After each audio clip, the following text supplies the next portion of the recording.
Hey, everybody, and welcome to Comics and Cinema. I'm your host, Alex Klein, and boy, do we have a show for you guys tonight. A lot of little secrets and tips and tricks that we're going to be shooting out about San Diego Comic-Con. That's right, Marvel had their big moment, the moment we'd all been waiting for the last 3 years at this point since they came to Comic-Con in 2019 and wowed us with what we now know as phase 4 of the movies. But like I said, this is a very big show. So in order to properly break everything down, I am welcoming our good friend of the show, Kevin. Kevin, welcome to the show. Hey, Alex, so glad to be on this one. This one's going to be a fun one. Yeah, after our Disney Plus Day episode, I was like, there's nobody I'd rather have on here right now. I know you got all the breakdowns and the details, even though little birdie told me you maybe missed the live experience for it for very good reasons. Congratulations to you and your family, or to your sister. But hey, and we've even got people chiming in on the comments already. Sarah's in there popping the popcorn. Hey, Katie, welcome. Hope we give you guys a show to remember, just like Marvel gave us a night to remember. So we're going to break down absolutely everything that was announced. And so I don't know how long this one's going to run, but it's going to run as long as it needs to. And we will be revealing a very meticulously made Excel spreadsheet that I did today and yesterday as well for all of the movies so that we can speculate on what we think is going to be coming next. Are you ready, Kevin? Yes, I'm so ready, Alex. Yeah. Nice. All right. Hold on. Jim, I see you in the comments too. No Woman, No Cry. Guys, if you have streaming, check out the Black Panther. I think it's called the Prelude, right? It's prologue soundtrack. Yep. Yeah. 3 songs. That No Woman, No Cry is awesome on there. That Black Panther trailer, we'll be talking about that here shortly, was awesome. Maya, hello. Brian, hello. Wow, we've got quite the party here. This is great. This is exactly what I've dreamed of. So, all right, before we get into, I'm not even going to call it the meat and potatoes because everything about this was the meat and potatoes. Let's dive into the announcements that came on Friday for Marvel Animation. So, I have some photos that we've grabbed. The first one we're going to talk about is Spider-Man freshman year. So they revealed that Spider-Man freshman year is confirmed. It's coming fall of 24, which is pretty crazy. Quite a ways away, but still, it'll be here before we know it. They also confirmed a second season called Spider-Man sophomore year. We've got some pictures here. This is a shot of the animation, which I absolutely love. Very Steve Ditko in its design. I can't wait to see it in motion. We've also got a photo here. They announced some of Peter's friends and enemies, as you can see here. Second to the left, you got Amadeus Cho, one of the Hulks in the future, close friend of the Hulk and of Hercules in the comics. You have Nico Minoru from the Runaways. That's to the right of Peter Parker. I'm wondering if that can't be Shuri there towards not the far right, but one from the right. No, I don't believe so. I'm trying to think of who was announced, and I'm going to try and pull that up while you're talking as well, just to make sure we cover all of them. But there was also, and did I put it in here? I guess I didn't pull it up. I'll get this overlay, but we got a awesome, really cool photo of another special character that's going to be on the show, and his name is Daredevil. Let me see if I've got the photo of it. Oh, yep, I do. Hang on a second. We will get that up. Look at this. Daredevil, played and voiced by Charlie Cox himself. And for those comic fans out there, this is the Charles Soule design of his costume, which is awesome. I know, which is actually, that brings up an interesting point, though, Kevin, because we've got in the She-Hulk trailer that was released, which we'll talk about soon.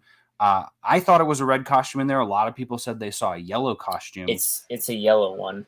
But this isn't a yellow costume. And this so is he going through a bunch of costume changes throughout all of this time? So I don't know.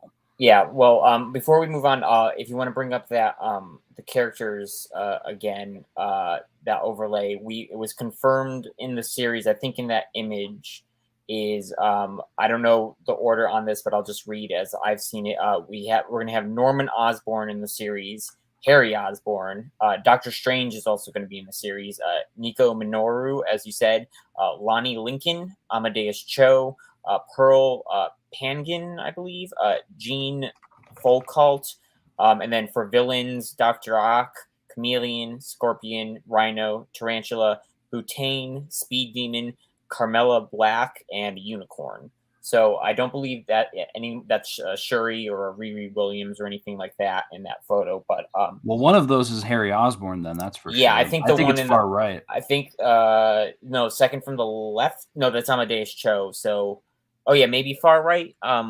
Yeah, one of those. They showed Norman Osborn too, and I think they're not going with what they look like in the comics. I think they're darkening their skin tone a little bit, which is very interesting and kind of makes sense because they always had the weirdest hairstyle in the comics. It's just I'm glad we're getting back into maybe a little more reality there. Lonnie Lincoln, and I just looked him up. That's Tombstone. So they're messing with that too, of having him be one of his friends instead of being an already established villain in the MCU, which very interesting in that regard as well. Yeah. Great names too. That's awesome. So yeah, so we got two of those. The freshman year is canon. And so it's set as far as we know.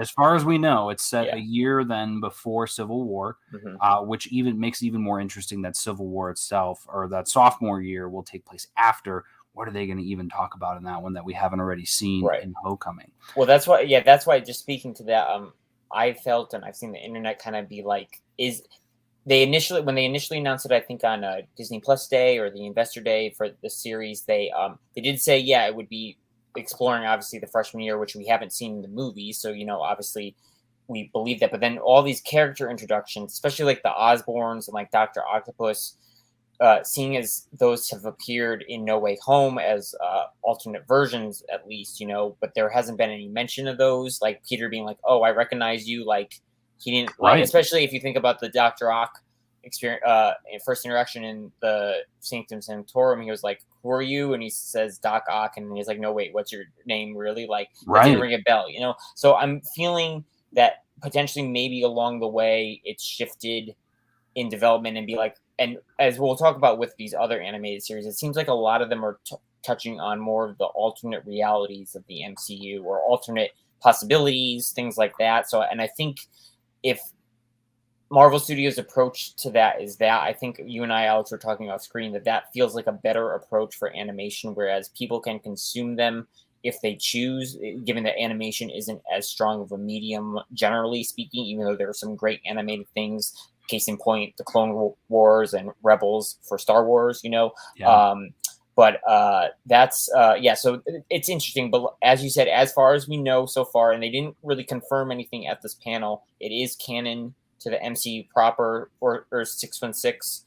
But it could be an alternate reality now, given some of these characters that have been confirmed to pop up. Yeah. Great point. Getting to some comments here. Sarah called out, love the new slabs back there. If any of you caught that, I did get some Jason Aaron signatures back. We've got the Thor #1 there, and also the Death of Thor 2. And then that one's a Scarlet Witch variant of Russell Dowderman. So thanks for the call out, Brian. You wish, man. It'd be a long time before I get those. Maya brings up an interesting question, though. Would you be disappointed if Tom Holland doesn't voice Peter Parker and it's canon? My short answer is no. Just because everyone in What If also wasn't the same voices, and all of them were fine to me too. So I wouldn't be sad by that, and I honestly I would be surprised if they got Tom Holland, because I don't know. I would be like, hey, just do your own thing, sort of thing. I don't know. And I read an interesting review today, not to dissuade anyone from going to see DC Super Pets, because I'm not going to go see that movie. But they said there that they really should have gone with actual voice actors instead of big name actors to do the voices. They said it really showed. They said Dwayne was absolutely just bland, didn't really have a lot of range. Same with John Krasinski, surprisingly, too. But it's like, we talked about that in some of the people who did the voices, right? Haley Atwell in one of the episodes, we were like, oh, she sounds a little stiff, a little less. They're not as trained in doing voice. So I would be totally fine with someone else. What about you? Yeah, I mean, I'd agree, because I thought the guy who did Peter Parker in the What If Zombies episode, he did a good job of voicing him. Obviously it wasn't Tom, but it sounded fine to me. But yeah, I agree. Like, I think now, knowing what happened with No Way Home, and also the behind the scenes of how he's taking a break, John Watts is probably taking a break. The whole franchise is probably taking a break. And in theory, we still have one film from Marvel Studios he's supposed to pop in on from an old contract, and maybe there isn't any additional. Well, and there's still a Spider-Man movie. The contract was one more team up and one more Spider-Man. No, the one more Spider-Man was No Way Home. And then because I saw on Wikipedia that they said that's still like out in the wind as one more Spider-Man movie. Well, But I mean, after No Way Home, they like Feige and Pascal were like, "Oh, we're gonna keep doing more, or whatever." So I think that's where that is. Maybe that was. But the contract that was for No Way Home was another Marvel Studios own movie, So I don't. If that were to count into animation, I don't think they would want to use that on this series or anything, So I don't know. Long story short, I would be fine if it wasn't Tom Holland, but yeah, it would be a little weird if it is canon. So. Yeah, I'm wondering now with all of that too. Maybe it is not canon, and this is just their own. Maybe like X-Men '97, which is our next show to talk about. Actually, no, our next show to talk about is What If. I do have one thing for What If here. What If? Also, big news. Confirmed a second season coming early 2023. And a third season confirmed. No date, but wow, I love that. I love how confident they are that not only they know they have enough for it, but they're just like, whatever. That to me is the future of streaming, is announcing multiple seasons at once. It makes super fans like us super excited. Here's a still that was shared of the Ragtag group. This is from Zombies, isn't it? That's from Zombies. Okay, so Zombies is probably going to use the same animation. Marvel Zombies was also announced. No release date. Rated TV MA, which is incredibly exciting for no doubt violence and gore. But again, as you can see, this is our Ragtag group. We've got Yelena, Kate, Jimmy Woo on fire there with the card tricks. We got Shang-Chi, Death Dealer, which makes me very happy. Red Guardian and Katie. But also confirmed that Kamala is going to be in it as well. And no picture for that, though. I'm sure they're saving that for the actual show. Awesome. We kind of knew about Marvel Zombies already. Anything new from that you were like, oh, this is great? His internet is out. So we're going to keep going. The next one that we've got on here is X-Men '97. So again, announced back on Disney Plus Day, but we gave a lot more details. All of the people are confirmed to be back. Rogue, Gambit, Wolverine, Jubilee, Cyclops, Storm, Jean Grey, and Beast, but also some exciting other characters. Some of these premiered obviously in the old show too, but they did confirm Sunspot and Morph, Cable, Bishop, Forge, and my personal favorite, Nightcrawler. I know we've got some Nightcrawler fans out there. Welcome back, Kevin. Sorry. I was just going to say before we moved on to 97, Zombies is 2024. That's what I was trying to say. Zombies is 2024. Excellent. They did confirm that. They just that was at the panel. Okay. Yeah.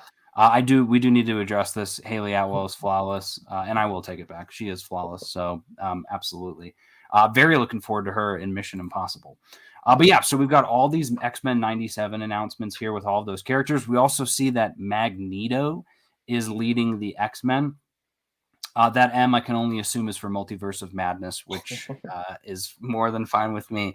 But yeah, for those who maybe haven't seen the show, the Magneto leading the X-Men is apparently exactly where the show leaves off at the very end of the series. I watched a few of the seasons, not all of them, but I will be doing a rewatch. I already am in the process of doing a rewatch. And so I'm looking forward to seeing where that leaves us, along with some villains that were announced as well, which were the Lady in Red. I don't know who that is. Sebastian Shaw and Mr. Sinister, Emma Frost, and I believe that's Callisto as well. Awesome. Again, just some classic characters from the old show and all. I love the X-Men, and it's been so long since we've gotten to see them in any like content form. So even though this is animation, this is great because you're going to get such cool action sequences as well. It's exciting. What did you think of the X-Men announcements?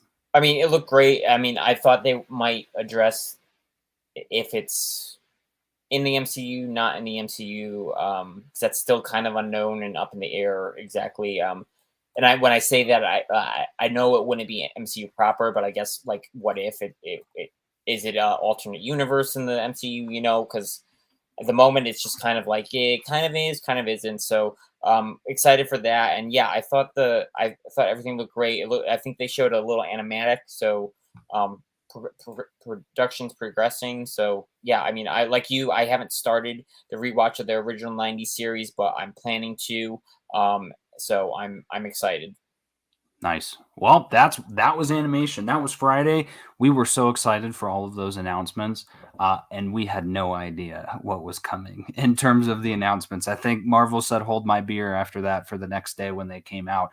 We got first confirmation, which I think we kind of sort of expected already, which was that Phase 4 of the MCU ends with Black Panther: Wakanda Forever. Hmm. I would argue it probably ends with the Guardians of the Galaxy Holiday holiday stuff. special, Hmm. but I think those are going to be so unrelated that it doesn't matter. But Right. essentially, Phase 4 ends this year, which is Yeah. crazy because, and I got to talk about this last night actually on Earth's Mightiest Weirdos here on the Nerd Life Network. We've got some of the people who are involved, Brian, I think, in the comments, but we got to talk about this idea around there was a lot of people who were getting kind of antsy about the direction of the MCU. They didn't know where it was going. They thought things were getting kind of confusing. We had a really good conversation over there. I would advise you guys all to go check it out. But I wanted to have it with you here too, because I was one of, I think there was maybe one other person who was kind of on my side, but I was enjoying the fact that we didn't really know where things were going.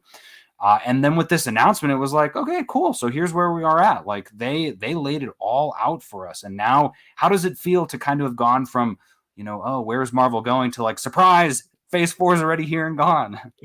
Yeah, I mean, it's interesting. I think for me, because I mean, when we got the Disney Plus Day and or the Investor Day and Disney Plus Day and all this stuff, like we got all these titles. So like Ant-Man Quantumania, the Marvels, Guardians Volume 3, even Fantastic Four. Like we knew it was coming, and I think the internet as a whole, and I think even Marvel's site when they said it, like they had like a little blurb for all those that was like, check out this and more exciting announcements as we progress through Phase 4 or something. So whatever, like it had a little wording or something there that was like, okay, so these are probably Phase 4. So knowing again for the past three phases that we've gone multiple years through all of them, and then they usually end up in an Avengers film, like at least for me, I was like, okay, so all these things are coming. Like, are we waiting?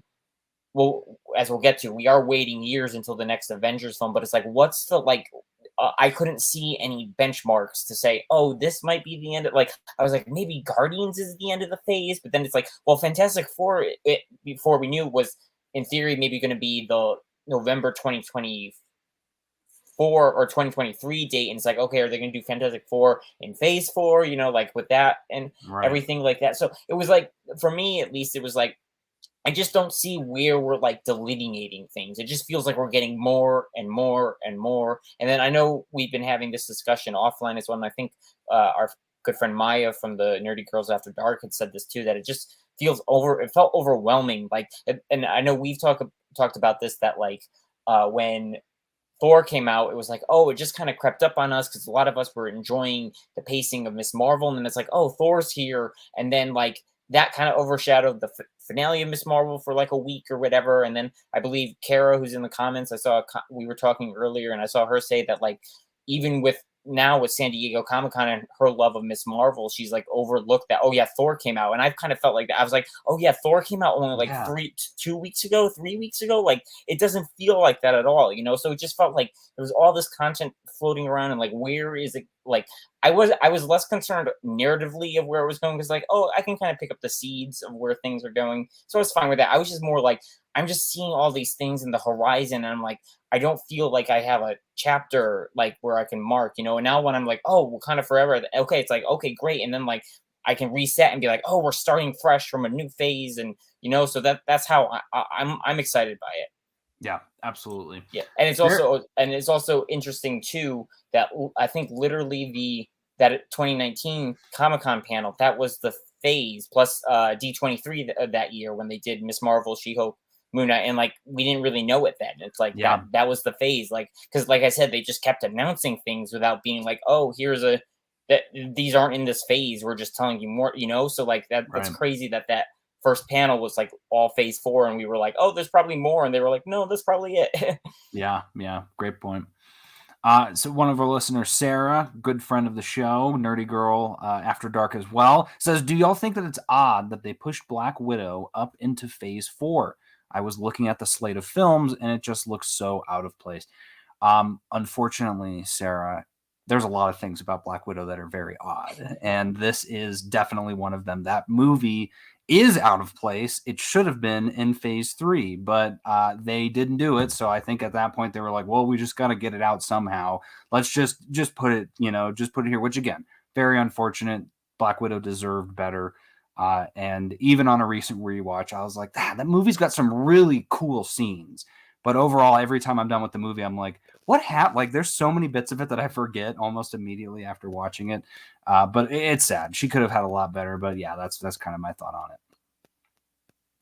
Yeah, exactly. 5 years too late. Absolutely, Sarah. So after they confirmed, yes, phase 4 is over, they said, well, why don't we talk about phase 5? So here is what they pulled up, and I know this is a take my breath away type of moment. So if you guys can see this, we've got Ant-Man and the Wasp, Quantumania, Secret Invasion, Guardians of the Galaxy Volume 3, Echo, Loki Season 2, the Marvels, Blade, Ironheart, Agatha, The Coven of Chaos, Daredevil Born Again, 18 episodes of that show, Captain America New World Order, and Thunderbolts. So again, let's dive right in. So Ant-Man Quantumania, they did release a teaser image.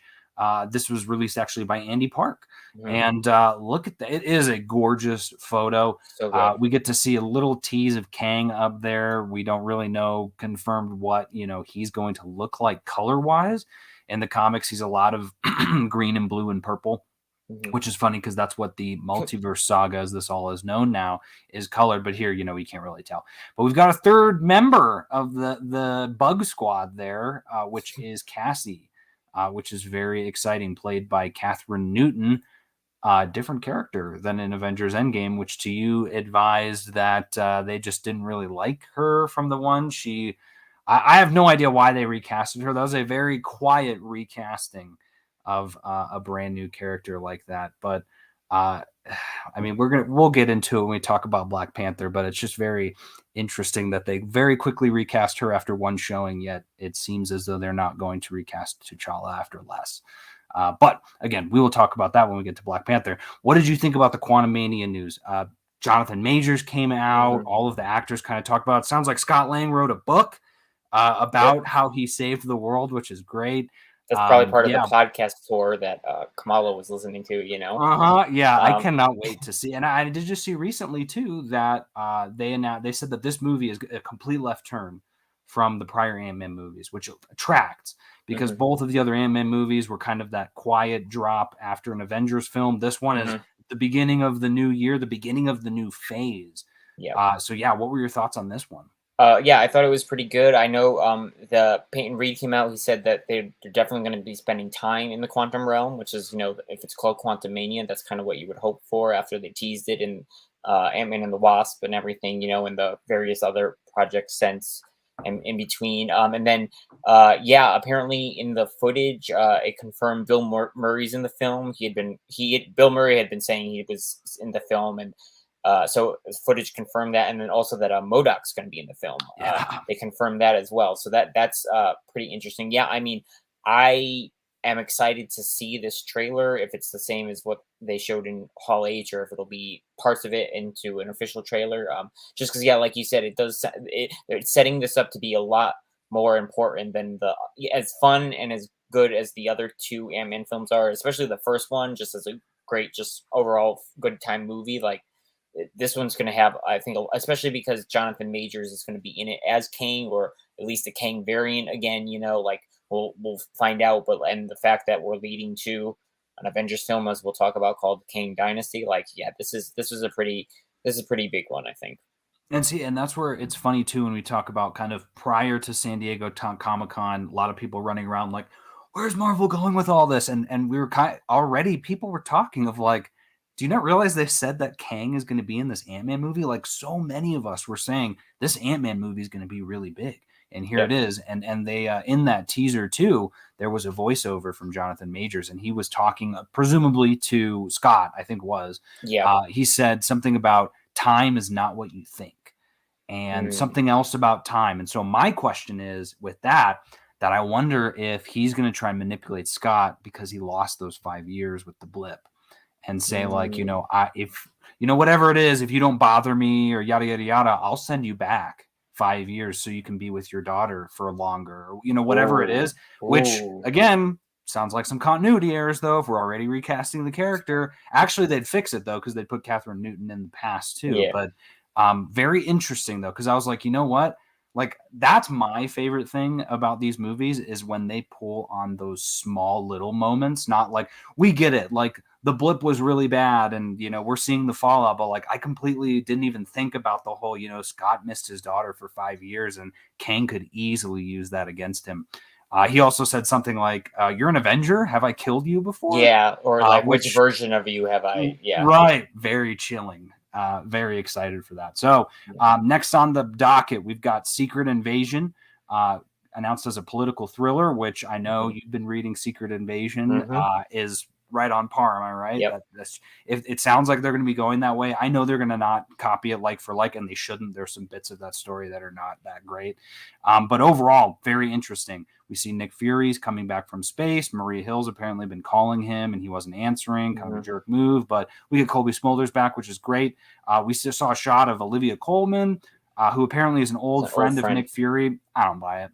And maybe she is an old friend, but she's a Skrull, 100%. And she took over this person. And then same with Emilia Clarke. I think we get a shot of her as well.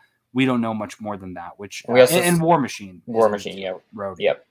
Yeah, I mean, I was going to say at least for Olivia Colman, if we didn't have Val already in the MCU, I would say she could be her, because I know at least I think in Secret Invasion it kind of implies that at least the Nick Fury of the comics and her have like obviously a relationship and stuff. So I was like, oh, maybe she could have been Val, but yeah, I have no idea. We still don't know who anybody is. Any of these new casts, I think Marvel did finally confirm some people like Olivia Colman, Emilia Clarke, and Kingsley Ben-Adir, I believe, is the villain, but like we still don't know who they're actually playing, and that's coming up.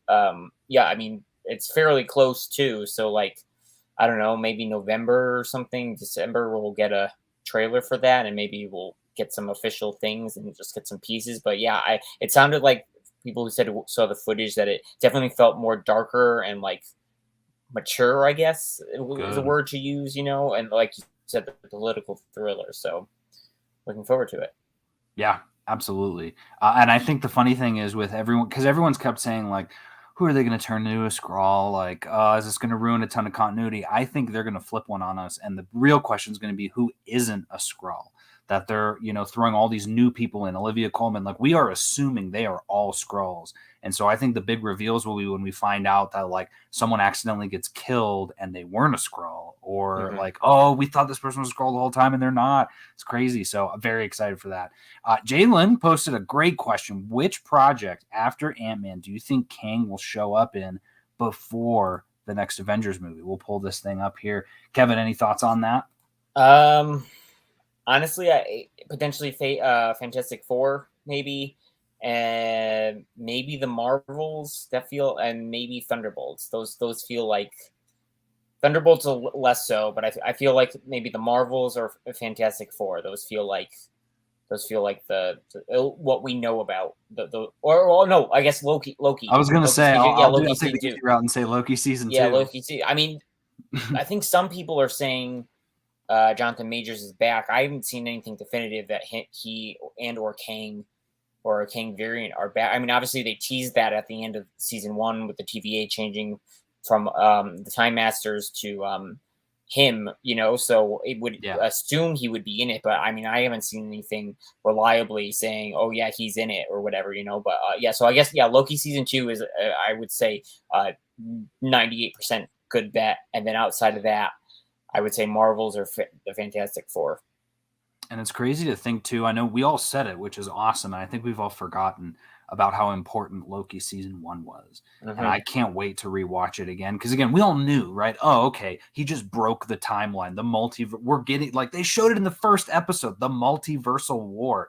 Yeah. It's all confirmed now that that's what's happening. So like, you can go back and watch Loki with that confirmation in your mind of like, how insane is it that a TV show did this, right? And has essentially set this path in motion.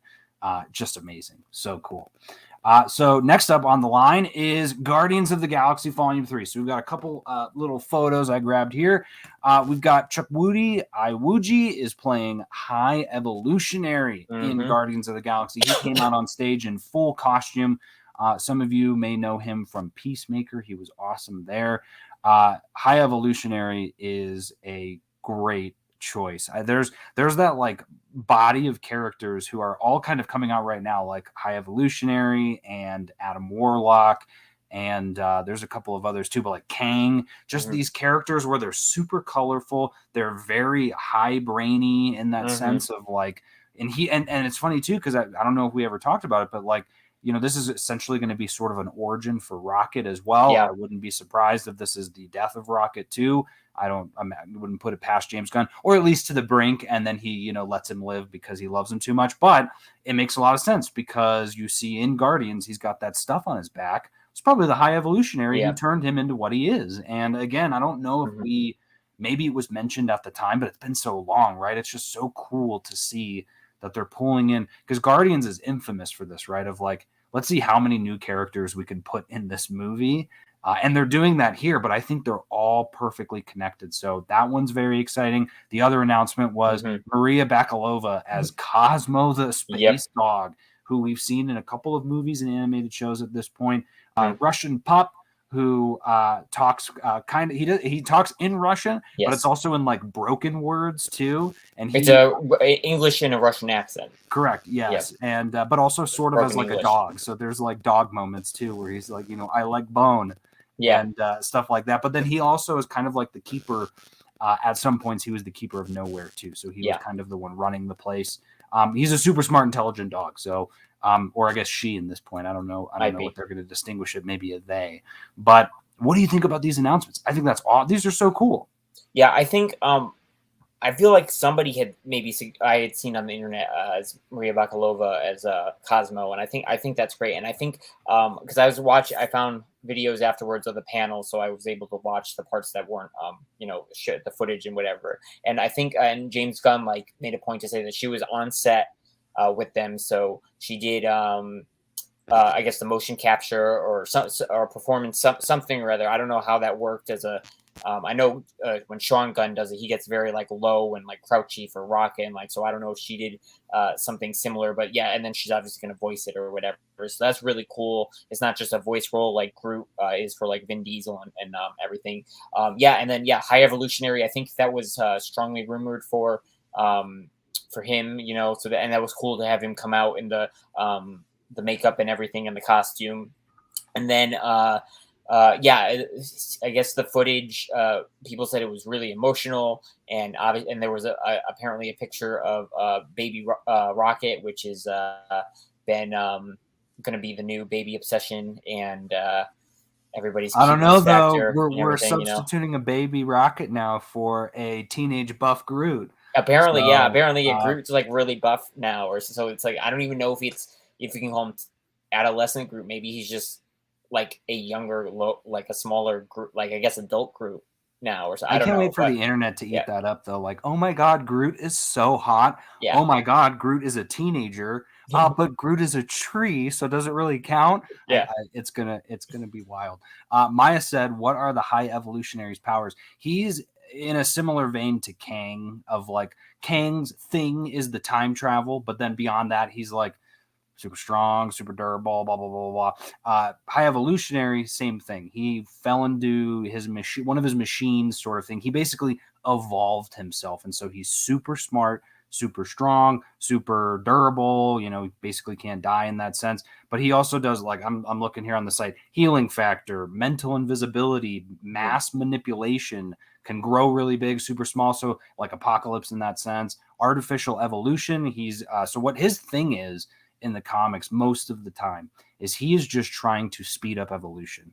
So his favorite thing in the world would be if you sent him to the Savage Land so he could experiment on like the chimps that are there sort of thing to try and evolve them into bigger creatures. There was a run with the Champions where they went up against him and he was evolving animals.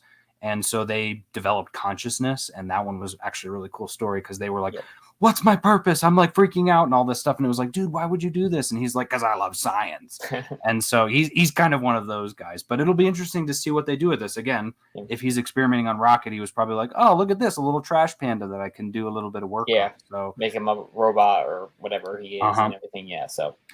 Speaking of DC Super Pets, Jalen just hit the $1 million idea. Marvel needs to make their own Super Pets movie. They have a lot of animals. Honestly, you're absolutely right. There was the Pet Avengers. The Pet Avengers, yeah, and it was Lockjaw, Throg.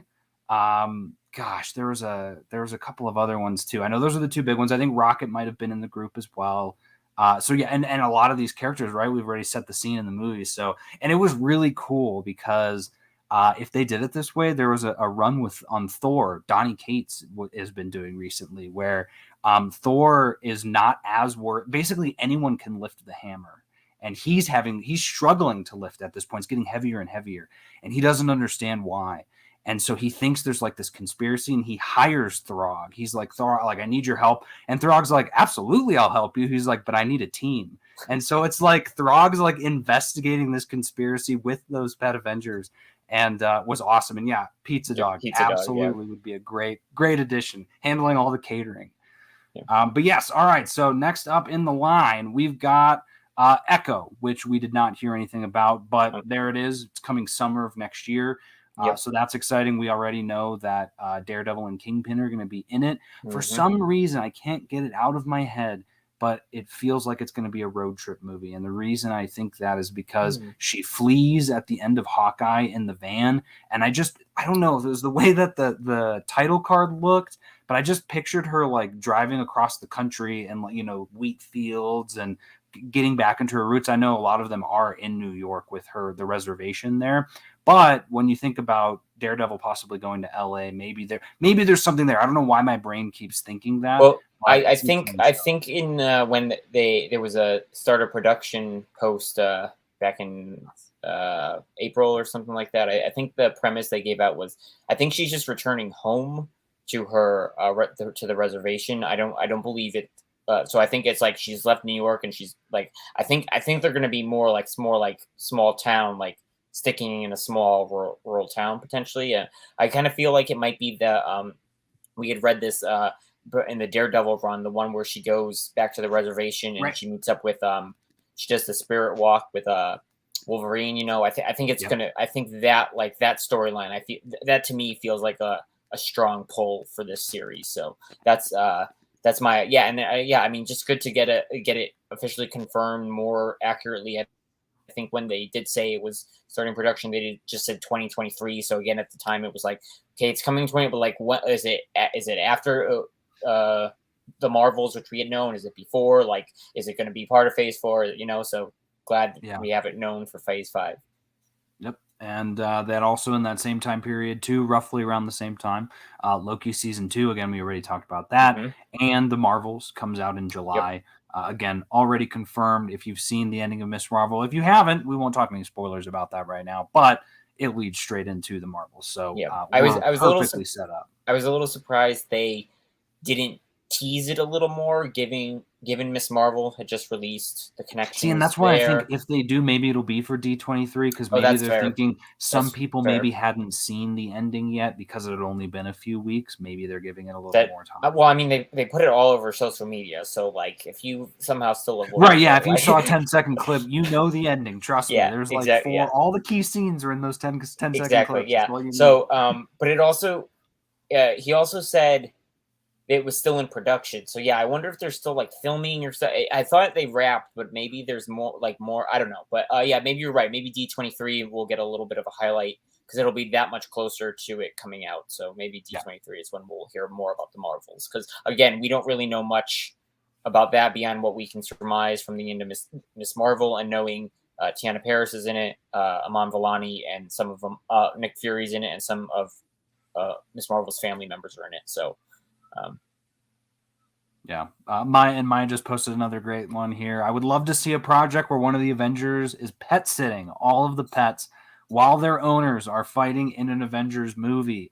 that feels like a Kate job. That feels like I was going to say, shout out in the comments who you think, who is the person being hired. Personally, based on just what I know from the comics in terms of pet sitters, I would say Squirrel Girl. She was like the babysitter for Luke Cage and Jessica Jones's kid for a while. Yeah.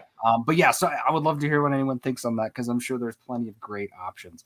And while that's going on, let's jump back just a bit, because we're in the lull of things where they were announced, but they didn't really show anything. Let's talk a little bit about and also the one animated show that we forgot. So basically, let's talk about the rest of 2022. So first up is August 10th. We have I Am Groot, which, I said, I did not remember to talk about, but that's because, guys, you know me, I'm not a huge Baby Groot fan. And when I watched that trailer, the little teaser, I was like, you got me. Okay, fine, I'll watch this. That looked so cute. I'm so excited for that. I'm very excited, but there was not a lot of fanfare, so they released a little poster.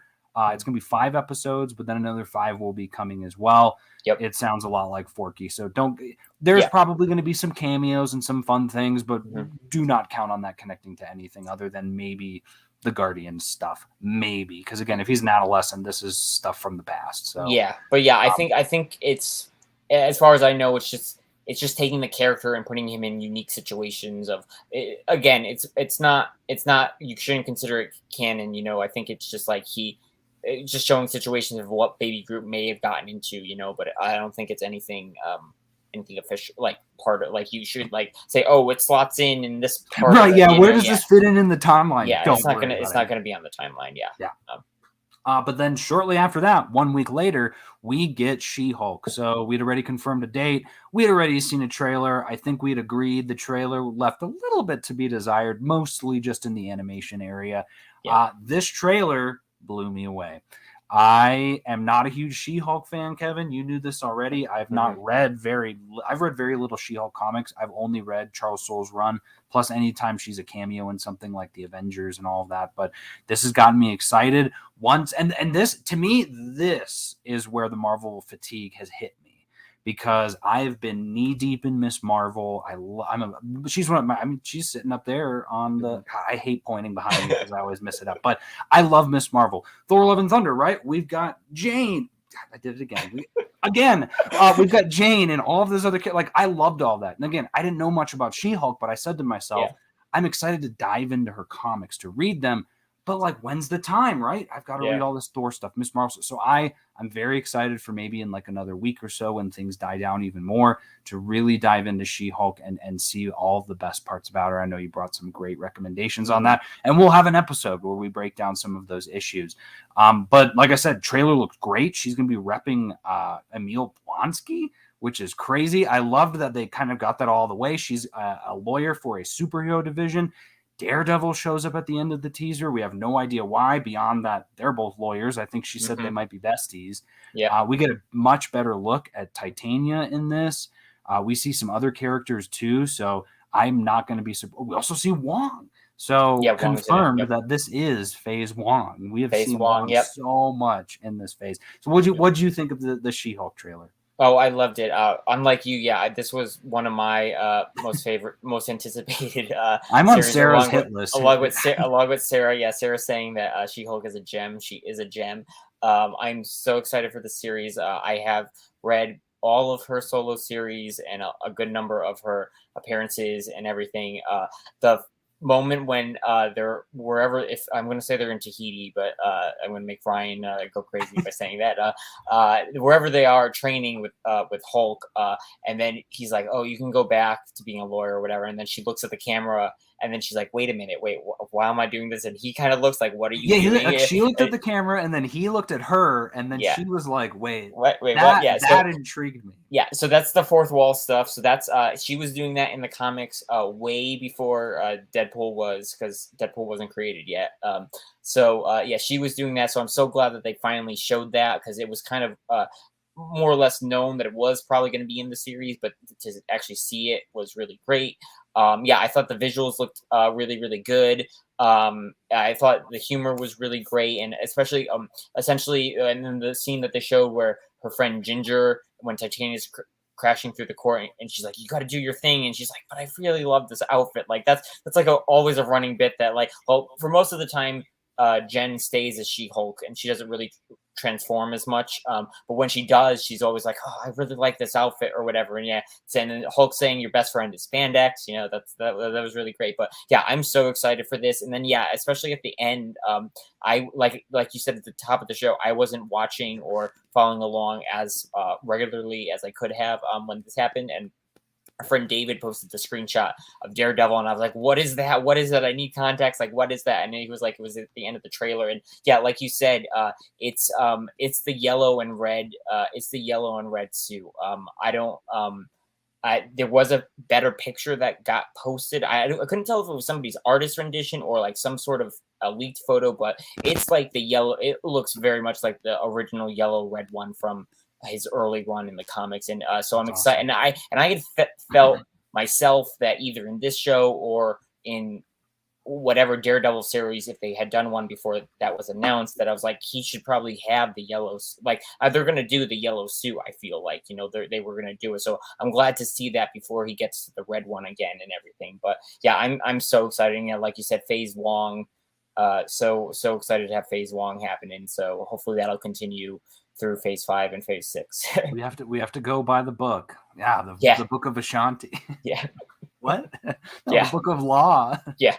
That was great. That was awesome. And I like that too because again, we're going to get to see Wong now after Doctor Strange. So I'm curious to see where he's at. He's talking about the book too. So clearly there's some things there, which is exciting. Well, at least as far as I know, because you and I always like to talk about this, I don't know where She-Hulk is landing in the timeline. It could be, it could. People have said maybe it was during the blip, especially because Hulk is like healed now or whatever. But also seeing what was happening in Shang-Chi, it might be closer to that in that part of the timeline, which is not quote unquote present day or the last part. So of the timeline before anymore. Doctor Strange, it would be before Doctor Strange then in that case, and before No Way Home.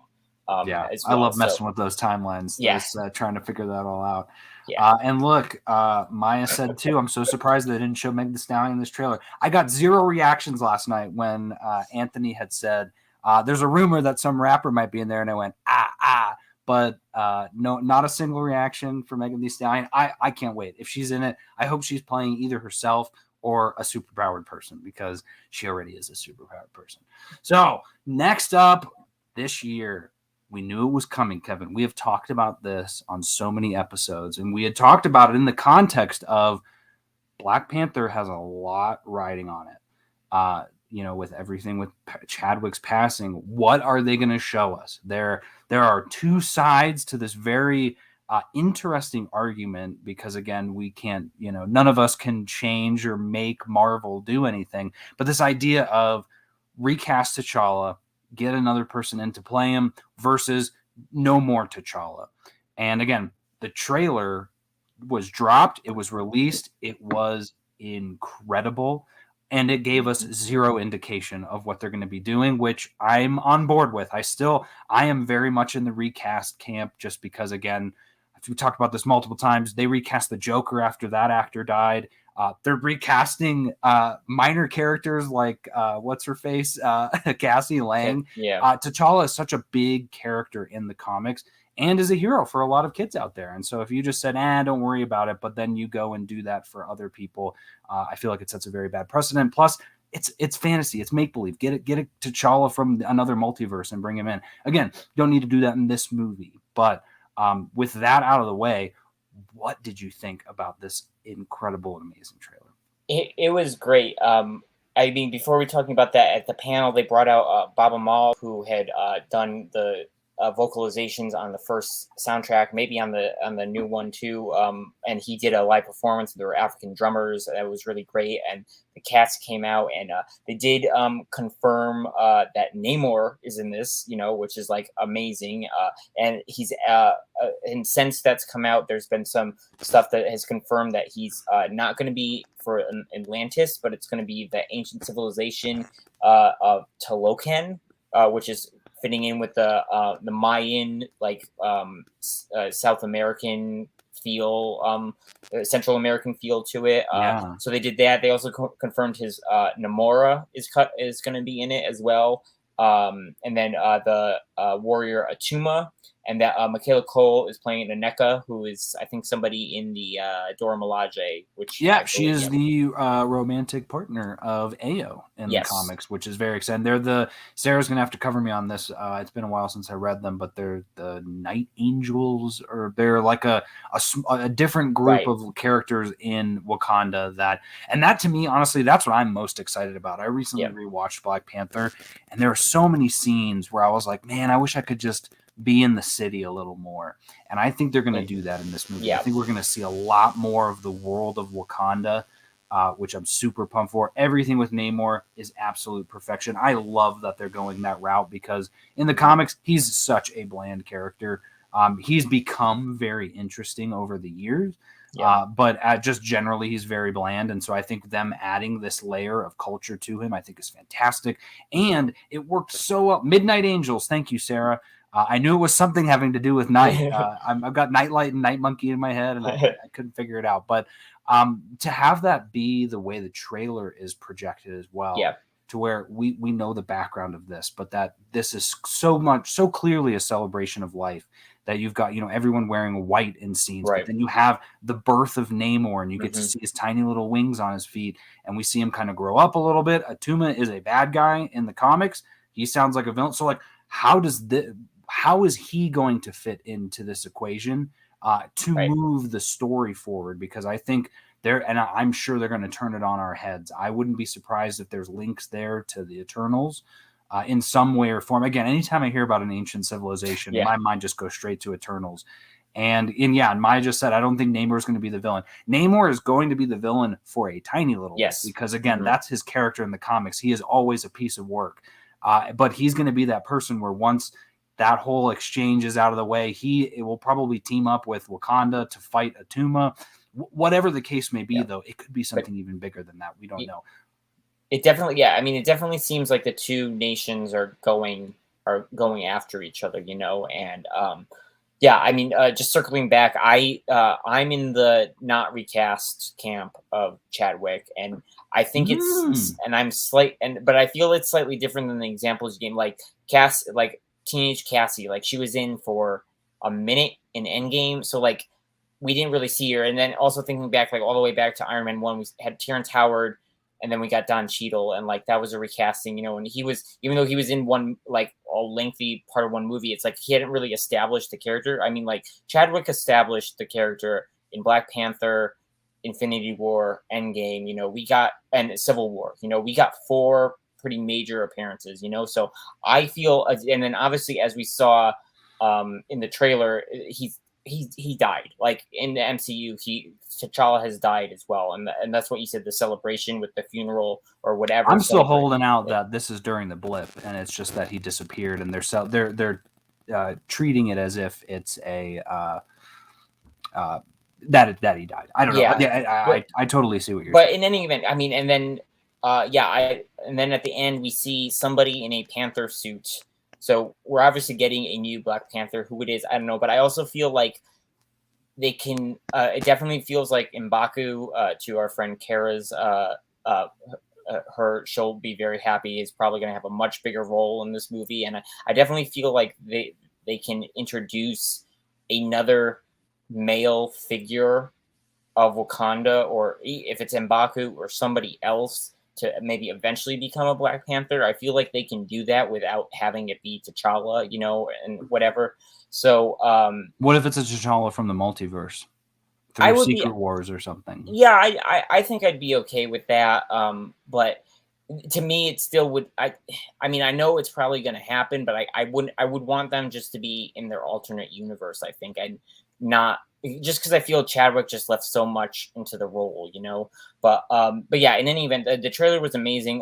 The music was fantastic of that Bob Marley cover, and then when it switched to the Kendrick, like, oh, that was like I was hoping so much on this EP that got released that I know. that they put that Ludwig Göransson, that he did that remix and worked with Kendrick, and they like that, or somebody made that as like an official remix of the song. And I was kind of hoping when I listened to it the first time that it was gonna do it at the end, or that would have been that person's version of it was including the Kendrick sample, that would have been amazing. But yeah, I kind of want that, just because I was like, that was just so, like, when it started, I was like, wait, is this Kendrick? It's like, oh, it is. And it was like, it was so good. But yeah, it was so, I'm so intrigued by this. I thought the opening was visually looked a lot like Eternals from what Chloe Zhao did. And like, and I know they filmed on location. I think they went to Puerto Rico to do some stuff. And so they did film things on location. So,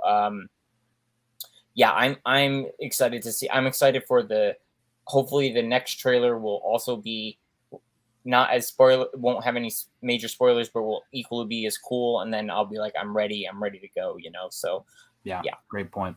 And the other piece too that I think we hadn't mentioned was we've been waiting for the kind of what's going to happen with this giant celestial that came out in the middle of the ocean. Mm-hmm. If anyone's going to address an issue that's in the ocean, I think it would be Namor. So, but I feel like it's, even if it is in the ocean, that was in like the Indian Ocean, and he's the king of the seas, man. He's in he can be anywhere in the ocean. He could be, but if it were dealing with the central where they are, that's around Mexico, Central America, South America, whatever. I don't know if it would be that. He gets the messages from the fish that say like, oh, there's a terrible thing going on. Yeah, Flounder's coming up and saying, here's what's happening. But. Oh, Maya says, I don't care who takes up the mantle, but please don't it be Killmonger. Yeah, I feel like that's. I hope he does not need to come back. He died in the last movie. We're good. Like he had his moment. If he did come back, I wouldn't complain. But I don't know. It would need to make sense. There's a lot of smoke, I feel, around Michael B. Jordan being involved in this film in some way. As either, I feel like if that's anything, that's a multiverse version of him coming through, and then that he'll be the one to be on the mantle, or so. I don't know. He's like became, and that would be very interesting too. And again, I base that not just off of the fact that, again, all these other characters got recast. I get that Black Panther was in a couple more things, but if they went the route of like, well, I guess I was going to say that he has a big presence in the comics, right? T'Challa is this king. He's the king of the dead too. There's a ton of stuff there. Mm-hmm. But if in the MCU, much like Christine in the multiverse is destined to die in every universe sort of thing, that makes me a lot more okay with it. And maybe there is a multiverse out there where Killmonger never was Killmonger, and he in that universe, what would it be? T'Chaka brings him back to Wakanda because T'Challa died when he was a young kid or something, and he is raised to be like, that would be a really cool story. Wasn't that the What If episode with it? Well, I see. I didn't like that What If episode with Killmonger, but no, that one Killmonger killed T'Challa on that one. Yeah, but wasn't what was the title of that one? Was What If Killmonger saved? Yeah, what if Killmonger and Tony Stark teamed up and then he betrayed? Yeah, but he wasn't taken back. That's correct, right? He wasn't taken back in that What If episode. I mean, he fought to get his self back. Like he staged all of that stuff so that but it wasn't T'Chaka like coming to Oakland and taking him like no. Okay. It was the same thing. He'd still been. Got it. Okay, that's what I see. Like I said, I forgot that What Up because I did not like that. It's my least favorite episode of the series. Yeah, with the cyber rhinos and whatever. I didn't like that one. I mean, there's some cool scenes in there though, for sure. There's some good fighting there from Ghidorah. All right, back into Phase 5. We're focusing back up. So again, we get an announcement for Blade. Blade is coming out November 3rd, 2023. So that is the slate of movies coming next year, which is Ant-Man, Guardians, The Marvels, and Blade. Yep, that is an exciting slate. Yeah, I'm glad, and they confirmed the reports starting filming in October. They did confirm today as we're going to get to later. They did confirm the director officially, but that had been known for a little while and everything. And Mahershala Ali's in it, so hopefully D23. it will be right before they start filming, so maybe they'll give us a couple of official castings and things like that there, maybe. But yeah, I mean, we've been waiting since 2019 for this one, and Feige did say after that panel when I think Collider had asked him, he was like, they were like, "You mentioned Blade, was that part of Phase 4?" He's like, "No, everything up on the screen was Phase 4. Blade will be another one." So we knew it was coming, and then like we figured if it got a date, we would be like, well, maybe that's going to be in a new phase. But, now we have it officially. It's Phase 5. It makes sense. I definitely feel this is hopefully where we will see Moon Knight again, if it's not in this still unconfirmed Halloween special that's coming in theory later this year. No, Michael Giacchino he was asked about it on the, I think the Jurassic World press tour or whatever film he just did, and he was like, "Oh yeah, we did it. It was a lot of fun. We're going to talk about it soon." So it does exist. It has been filmed. When it comes they're out, just going to wait until literally a month before October in D23, or they're going to dead drop it. Like they're just going to dead drop it, which many people have said they'll do that. No, just like on the day, they'll just be like, "Oh hey, look, this thing is out now. You can watch this hour-long special, 40-minute long special on Disney Plus," and no hype around it. But so we can see Moon Knight there. But yeah, I hope we see Moon Knight. I hope we see Dane Whitman again in that, because that all fills that out. I hope we. I've never seen the original Blades. I'll probably have to. They're not on Disney Plus yet. I don't know where they are. I'll have to find them. I think they're on HBO right now. Yeah, I might want to find those, watch those, just so I know the character from the comics, but I want to see what he did cinematically, and then. I don't know what, but hopefully it's a solo Blade, something, I don't know. And Wesley Snipes has a cameo. That's all that I hope. Yeah. Dane Whitman is fine for me. And I've seen the Blade movies. I didn't grow up with them, and they aren't the greatest in my opinion, but they're fine. I mean, if you like a good vampire movie, I think Ryan Reynolds is in the second or the third one, which is kind of cool. I think so. Yeah. So yeah, that's interesting. And Maya brings up a good point too from our Black Panther conversation. All these fire women, and they choose to resurrect Killmonger. Totally agree with you, Maya. Yeah. I think they're going to go with one of the gals that's there already. I love that there's so many options. This again. Most anticipated movie of the year so far, which is exciting. So next in line, we got a couple of announcements. We already kind of known them, but Ironheart is coming in fall of 2023. Agatha, Coven of Chaos in winter 23-24. Coven of Chaos from House of Harkness. I dig it. I like it a lot better. I do too. My guess is that's our next spot where we see Wanda, and she comes back and gets her from Westview, and they both deal with the fallout of destroying all the Darkholds and all that good stuff. That, to me, is the premise of an awesome show. I also, putting a receipt here now, will I hope we see a cameo and or recurring occurrence for Wonder Man in that series. Because the fact that, because as I saw somebody on Twitter say this, like the fact we learned about that series usually means they're probably looking for a character or an actor to play the character, and that means the character's probably going to pop up somewhere else. And I think that series is supposed to start filming either later this year or early next year. So it wouldn't surprise me if they're looking for their Wonder Man and he appears in Agatha, Coven of Chaos. Very interesting. Keep that receipt close to the vest. We'll see if it pans out. And now we're in 2024 now. They did not put it on their 2024 list, but there is an untitled movie coming February 16th, 2024. We'll dive into that once we wrap all these other things up. But from there, spring Daredevil, Born Again, 18 episodes. Holy cow. We talked on Earth's Mightiest Weirdos last night. The math almost didn't add up in my head, but I got it right. You can release 3 episodes a week for your 6-week, 6-episode normal run. With that, this is or if they do 2 for 9, because WandaVision did 9 for 2 weeks. 2 for 9 weeks. 2 for 9 weeks. Right. Yeah, because they decide. But plenty of time for them to get what's Daredevil been up to. How is he different or coming from the Netflix shows? If at all. Also, and all the other characters, right? Luke Cage, Jessica Jones, Iron Fist. They can throw all of them in there and give them all the time they need to breathe with 18 episodes. I love that. I love the title too. I know you talked about that. I think you might have a receipt for that title. I think I said I did. I thought it was either I think I either thought it would be that or Man Without Fear. I think I thought I can't remember which one, but I definitely was in my head because it was like it made sense. Like the same way Spider-Man Homecoming was used, like that just made sense because it had the double meaning to it of him coming back to Marvel, and so even though the third season of the Netflix series did really adapt some, so it's going to be interesting to see how much of the subtitle is pulling into the story for it. But I was so when we rewatched the panel and just saw Feige say, okay, this next one's coming. Been waiting a long time for this one. It's going to be 18.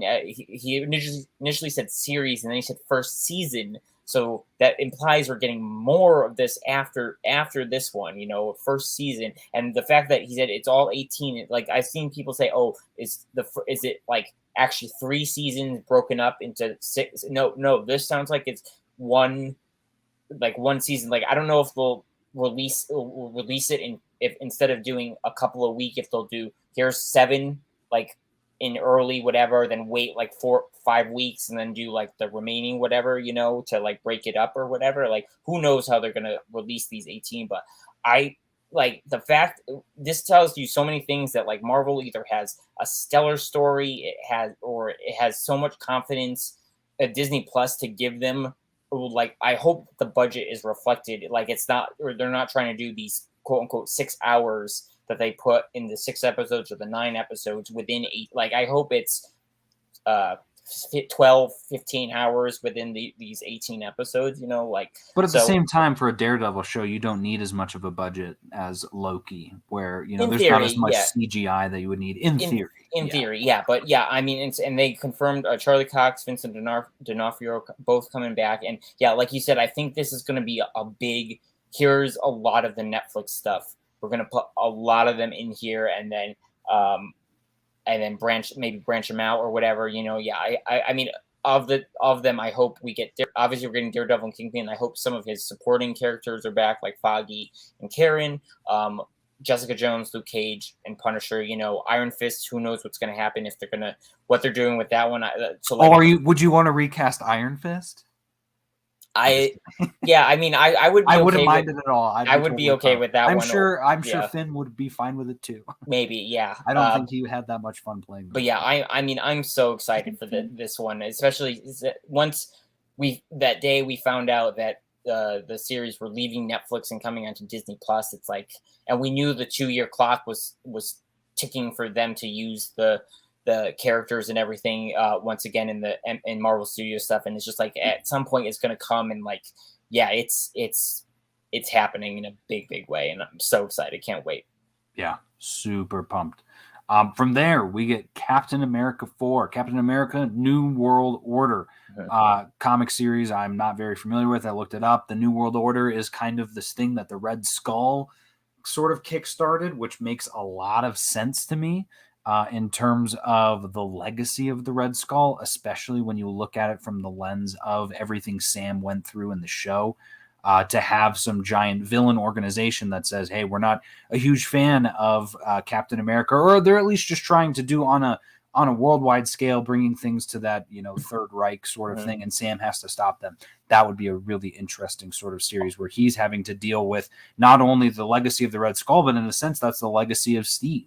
Of what he's put back. So super pumped for that movie. We didn't get much more than that except a director. Right. Yeah. Also the name of one of the episodes of Falcon and Winter Soldier. Correct. I think it's the first episode. Yeah. I mean, again, we don't really know much about this. I know people were saying ahead of time there were banners around San Diego that showed Sharon Carter in a more comics accurate white costume. And stuff. So, but yeah, we're assuming she's going to show up, but we really only know that Sam is. We don't know if Bucky, I know a lot of our listeners and the Nerdy Girls After Dark are big Bucky fans, Sebastian Stan fans. But so we don't know technically if he's going to appear there. I mean, in the next project, he might appear more so in that one than maybe Captain America. But yeah, who knows? I mean, I think what you said, I'd probably will have to look up too. But yeah, I feel like that feels like a thing. But I definitely feel like, yeah, I think it's just going to be expanding upon what we saw in Falcon Winter Soldier, because the writers are the head writer Malcolm Spellman from Falcon, and one of the writers from that series. They're writing this movie, so this is essentially Falcon and the Winter Soldier season 2. This movie, so.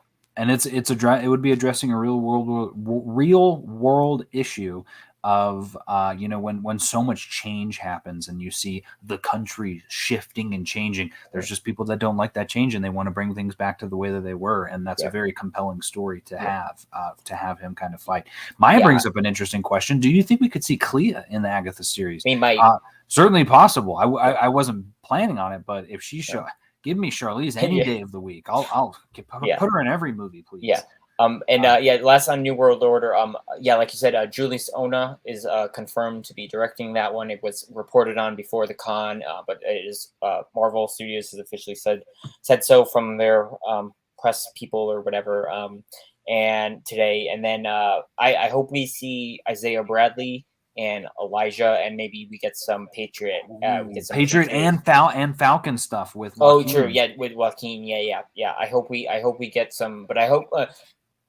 I think Joaquin's going to happen, sure, but I want to see some Patriot stuff, because obviously we have Kate already, and we have some of the other young Avengers, and as we're leading towards Kang Dynasty, I'll say something as we get down there, but I want to see Patriot, and I want to see him, and hopefully that same actor who was in the show will be back, because he had a really minor role. But I mean, again, like, will that be an instance where they recast him? And I hope not. But again, at this point, it feels like he was cast in the mind of being like, hey, you're going to be in the series, and down the line we might have one of the early phase 1 promises of, hey, let's do this now, and down the line we'll get you your story and everything, Yep.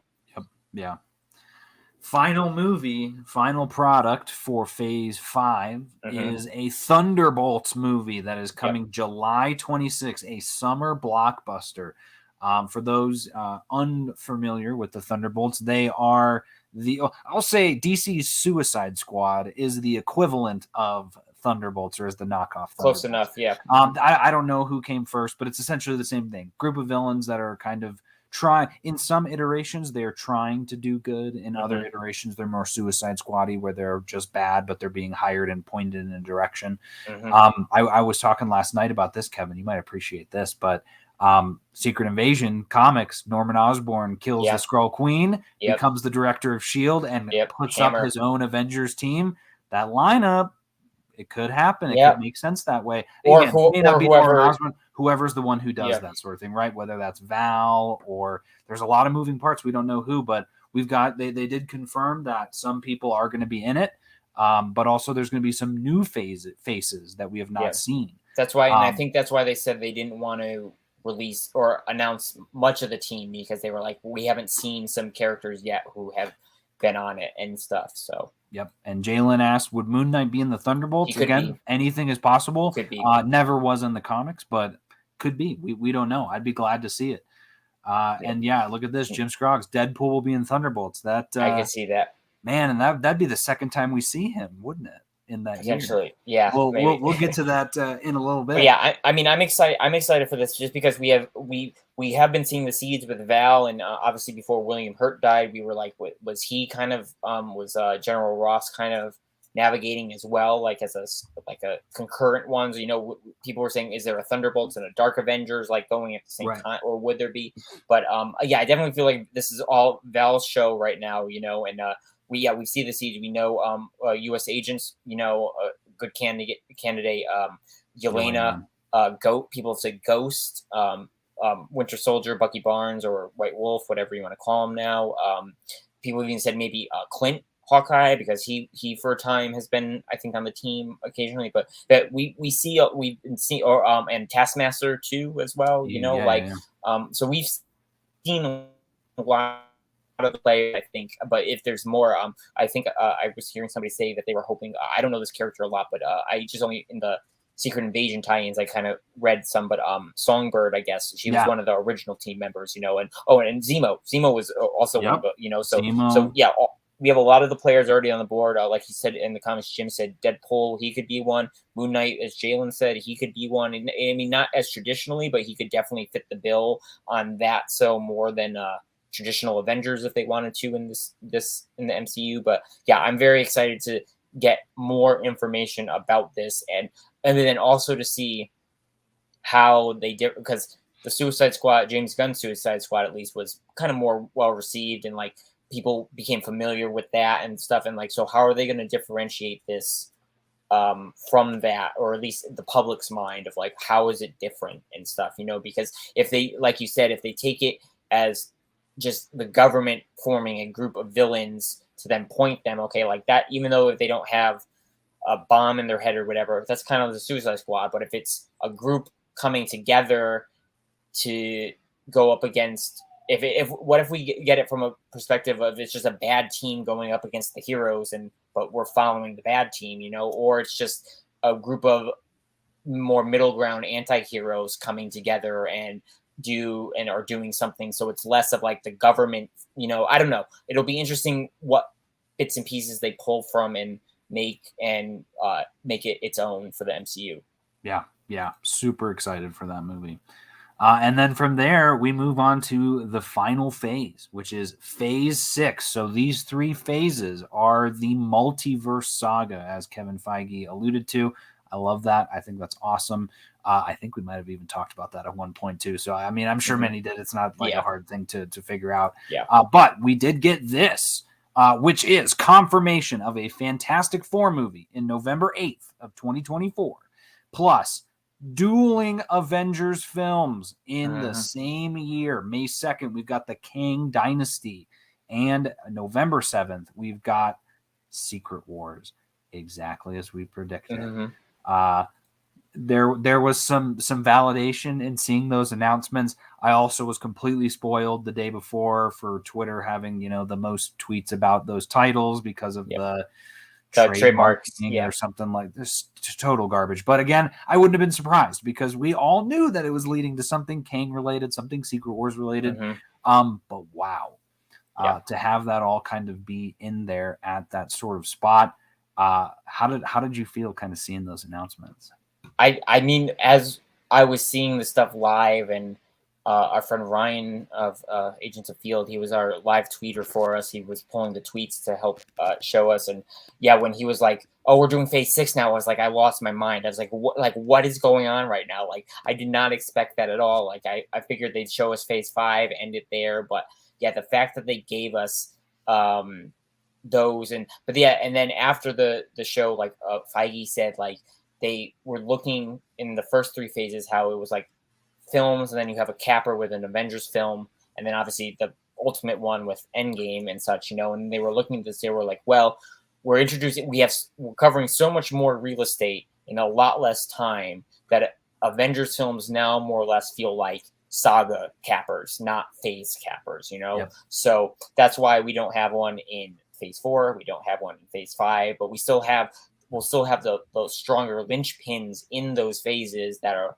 acting as such, and leading Thunderbolts is the end of that phase. That's basically an Avengers movie. It's just a different Avengers movie. Probably. And the Cap one might be slightly to an extent as well. But so the fact that we have I wasn't surprised that we had 2. I was like, okay, like that makes sense. Like, especially because like you said, we knew Kang felt like one path, and Secret Invasions feels like, or Secret Wars, excuse me, was another path. But I still kind of am unsure about where the grounded level, like where like Falcon and Winter Soldier, like obviously that's leading to his movie, but like is that like leading more towards Thunderbolts maybe? But then like what path does that get in on anything? So we knew those were coming, but the fact that it's 6 months apart is insane. And at the time, a lot of people were like, "There's no way somebody's going to be directing both of these."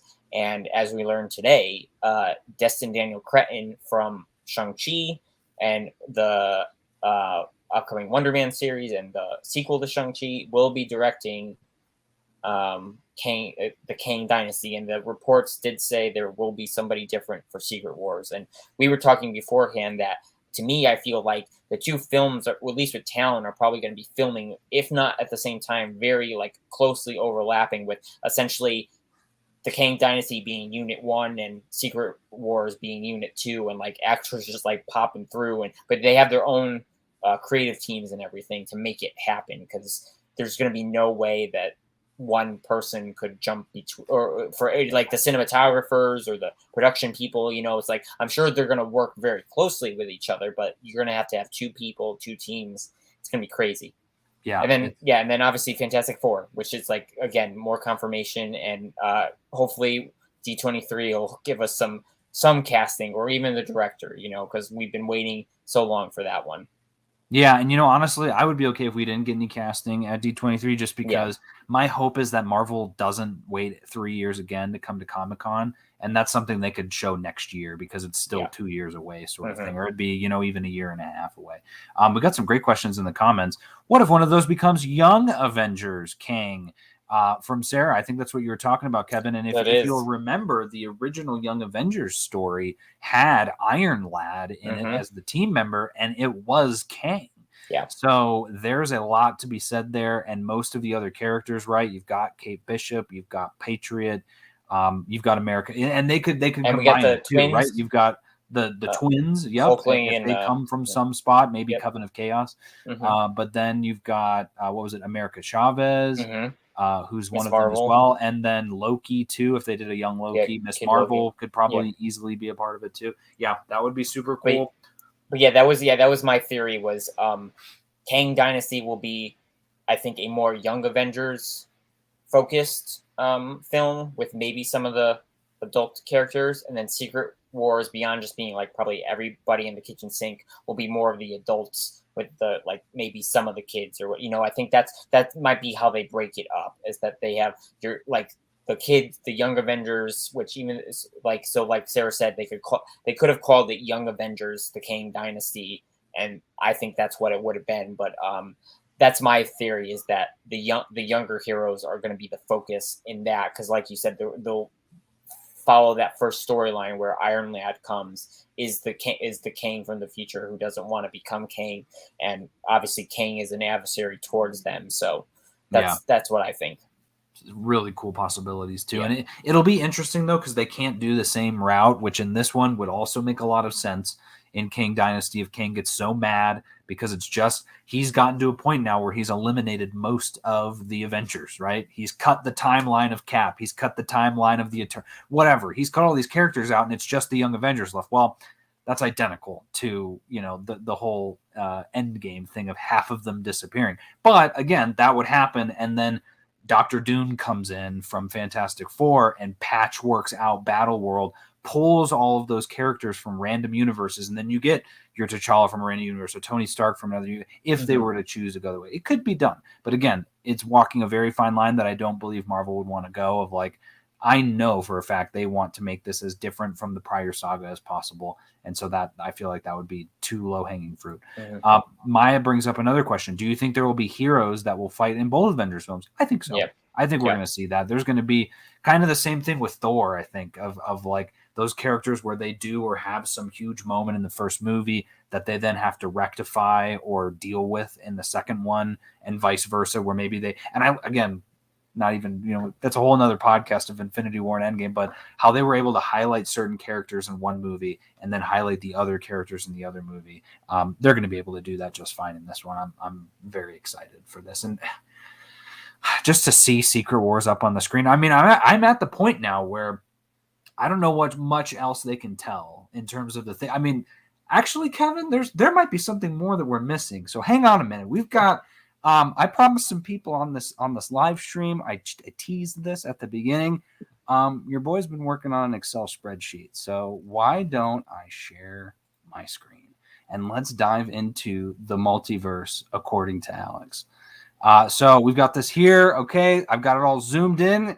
If everyone can see it, this is great. Let me know in the comments if you can't. I have highlighted all of the movies, all of their release dates. End there, as you see in the corner where it says end, that's for the TV shows. And then years between sequels, because I think that this is incredibly important to think about. So first off, Kevin, thank you so much for our conversation around phase 4, 5, and 6. We're done talking about that. That's over and done. We are now heading into the deep. We're going to be talking full speculation and possibly full spoilers if we end up being right about any of this stuff. So let's take a walk. So as you see, we got the Infinity Saga, which I didn't highlight. The other thing I'll point out too, for those of you watching, the yellow highlights, as you may guess, those are the first film in the trilogy. The greens, that's the second film. The reds are the third. We've got oranges for the fourth, such as Avengers 4. So I'll call out too, Spider-Man's an outlier. Doesn't count. That comes from Sony. So when we get into the multiverse saga, I use these dates here to possibly predict when we're going to be getting release dates for the future shows. But here's what we're going to start with. So Shang-Chi and Eternals. So when we dive here, and I threw these in, we've got the Halloween special, presumably in October, Guardians of the Galaxy in December. So let's dive into this next one. What if season 2, Guardians 3? Again, we kind of knew all this, but here, let's take a look. So Secret Invasion, spring of 2023 is what it said. So I'm pitching that as probably March or May, because what if season 2 is listed as early 23, they said, which could be January, March. Again, 9 episodes, very similar to WandaVision. You could pull that off from a January to March date and then get Secret Invasion in there. Kevin, do you agree with that? I definitely, I'm on. Feige did say Ant-Man 3 or Quantumania was the start of the phase, so it's unclear if What If it will be like a prelude or whatever. But I feel like starting maybe either a week or two, like early February or right after that Quantumania date, and then going for 9 weeks would be okay for that's kind of what I was feeling as well. Yeah. Okay, awesome. And as you'll see here with these dates, this is where we have now the release calendar has evolved for the MCU. So as you'll see, the colors mean nothing, but every single year, Marvel has a movie in February, May, July, and November. So very interesting in that regard. 4 movies a year, which is great. Echo, summer, assuming May through June, since Guardians of the Galaxy comes out in May, probably comes right after that. Loki season 2 then could premiere June, July, August-ish at that point in time, which makes sense. We got Captain Marvel, X-Men 97. They said fall. I'm thinking maybe September. But Ironheart also said fall. So I'm assuming maybe November-ish, December, because technically winter does not start until December anyway. So that still falls into it with Agatha hitting December. Where on the diagram in comparison to Blade, was it before Ironheart was after Blade? They were right? almost, it was a little bit after, and I can we've got that here. We've got it all at the same point in time. It's very slightly after. So I assume maybe it's just a little bit after in November. Yeah, so I think they're being very generous in the fall time frame, and I'd say maybe end of just November or right after Blade, but maybe it's October, and that just the way that the graphic, if we don't go exactly by the points in the graphic, We're getting to our first bit of speculation, though. Like I said, there is an empty slot here of an untitled film coming February 16th of 2024. I put Deadpool here. I think Deadpool is like the only character right now, and this is interesting too, right, Kevin? We just saw this today that, again, not confirmed, but the contracts for most of the X-Men characters, the actors, run through 2025. So if they were to use those characters in the Marvel universe, they would have to use the same actor to play them. But Deadpool's an outlier because, again, we want Ryan Reynolds to play him, right? We want all those same characters. So there's ways around it. So I think that makes sense. They said that the filming for that is going to start in next year. And with a movie like that, maybe they have some bombastic pieces to it, but I think you could pull off a year's worth of filming and have a release date in February. But I wanted to ask you that because I know you know a lot more about production timelines than I do. Yeah, I mean, well, the big thing nowadays is visual effects and getting those done. And, there's the stuff that's been coming out online of visual effects artists just saying like how even more horrible it is working for Marvel just with the deadlines and the stuff they ask of them and everything. And that's why recently some of the visual effects haven't looked great because, it's like there's only so much these artists can do without being completely overworked. But I also, but beyond that, I also thought Deadpool would fit in this February date, because I believe the first film came out in February when it came out, Right. and then the second one I think was a summer release. But in any event, I thought Deadpool would fit in that would be a good that release for it. Yep. And then we got Daredevil, Captain America again, Thunderbolt, Spider-Man freshman year again is going to fit in right around here probably, or it comes out after Fantastic Four. But then we've got an untitled movie, or I put that in there, right? Didn't I? Yeah, no, not an untitled movie. It'd be an untitled show. That's my bad. Yeah, I got a little edit error there. But editing live. Editing live, we love it. So we've got a show coming in fall. Yeah. Marvel Zombies, you said comes fall. Maybe that's what I did. I accidentally switched it. And those are coming 2024, and I think that's what it was. You just said 2024. These were our only options. So it's unknown if it's going to be end of Phase 5 or the beginning of Phase 6 but because like we said, where the animation, they were kind of loose in putting them on the timeline, obviously the animation panel was before the Hall H one, so they weren't going to say all of that. But the fact that Feige also didn't include them then on the board, what had already been announced, was a little telling. But it doesn't really matter with these. I think where exactly they can probably shuffle them. Like, oh, okay, we'll put it to this date or this date. Yeah. But we'll come back to this because we've got some shows here. We'll see if we can guess what they might be. Once we're done with this, we'll put these in, and I'm gonna just save this, and I won't touch it again until we get the announcement. See how right we were. So here's what else I threw in here. Okay, so Eternals 2 in February of 2025, and I put that in because, again, if you look, that is 4 years after the release date. So if it doesn't come this year, I would imagine it comes the next year if they're choosing to do a sequel. And this, I think, is predicated on the threads that we see left open at the end of the movie, if they are not picked up in Guardians or maybe Black Panther, some of those other movies. If we don't see any, hide nor hair of any of them, they're going to get another movie because we're going to need something for it. And I think there was rumors about it, but after a while, it would make sense if they got another one. So what do you think about that one? I'm not as convinced about an Eternal sequel being one of the films. Maya said in the comments that because there's been all this stuff about Eros and Pip, right? Something, and so is that a show or what? I'm less convinced about Eternals 2.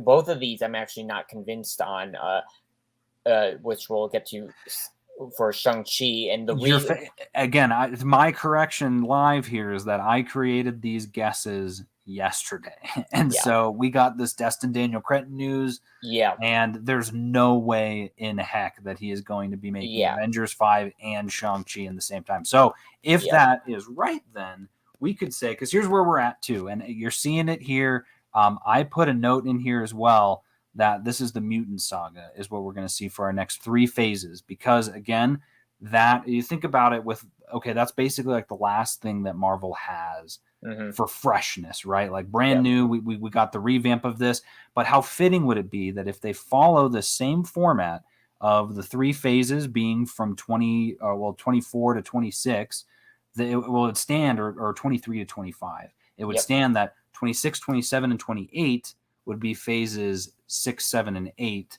but 2028 is the 20th anniversary of Marvel Studios. So there's got to be some sort of culminating X-Men, Avengers versus X-Men. Avengers versus X-Men. Whatever it ends up being. I mean, but that gives them so much time to breathe, to not have, less Avengers characters, more X-Men type characters, mutant stuff focused on Hickman's mutant things. He blew that whole world wide open, and there's so many stories. Maybe that's also, not to, again, do this to Ryan, but maybe that's where Inhumans also get involved, like focusing on these different like the mutants and humans. Maybe that's where we get that could be where more I hope the Eternal storyline does get continued in the rest of this multiverse phase, but maybe like a proper sequel is in that sequence, right? And then, it could be this one's and having the same November release date. And then you could have Shang-Chi here.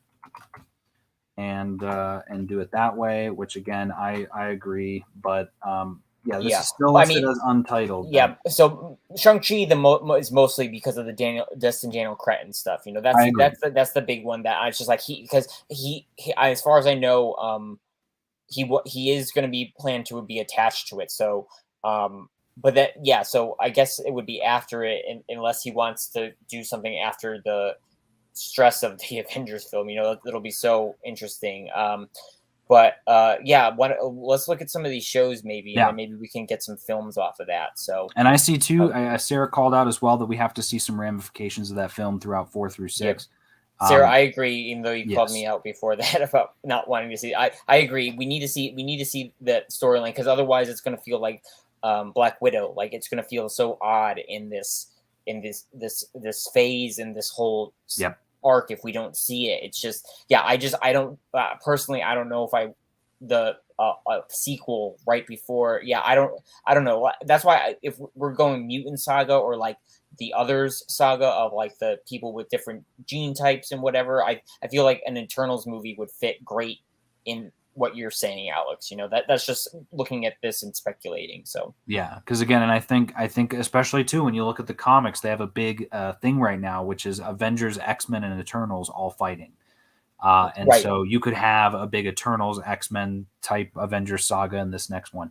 Maya just shouted out to the Wakanda series could be that first or second untitled. So let's start diving in. Yeah.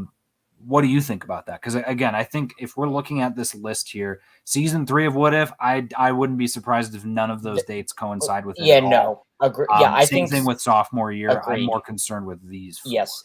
So I think that first one in that which would be in Phase 6 can be Armor Wars. Because Okay. that one's we have a head writer. Oh, you're talking about this one in spring? No, in fall. The one I In was fall. at. Okay. Yeah, the one that because that was technically the beginning of the graphic. I think it was like at the front end of Fantastic Four, or right with Fantastic Four. Okay. In that fall time frame, and so because that's the farthest one along. The head writer, somebody put on his Instagram story because people were rightfully like, "Where was it?" And he's like, "It's still happening." He confirmed it, but like they've been writing that for a while, and I'm pretty sure they were planning to start production later this year, I think, but maybe that got shuffled to early next year or something. But to go, so if it starts production in early 2023 and it comes out late 2024, that feels like a possibility. So yeah, I think, and I'm hoping at D23, Feige will at least date or not date, but put in its slot Armor Wars because it was one of the ones that was talked about. So that's what I feel for because it's the furthest along production wise currently of like it actually has somebody attached to it, and Don Cheadle's been talking about it, so that one I feel very confident would be in that slot, I think, unless they try to time it seasonally something, that would be the only caveat of why it's not there, but I think it should be that first unknown release window. Yeah, and that was the reason I put freshman year here in this portion of falls, because I'm assuming this is like back to school type of September release because it's a school movie versus the other one. So then do you think this one might be the Wakanda one? I think it could, because again, that's it would be the Wakanda one or Wonder Man, I think. Because I feel like Wakanda is probably further along in development than Wonder Man is. And my argument to that is, as far as we know, we don't know anybody attached. Apparently, right. Denai Guerrera it's apparently centered around Okoye. But beyond that, we don't know anybody who's writing it or anybody who's going to be directing on it. We just know that it would be that Ryan Coogler's production company is working on it. That's all, and apparently Denai Guerrera is in it. So yeah, I think that one could be because how long would that would after Wakanda Forever? How long would that be?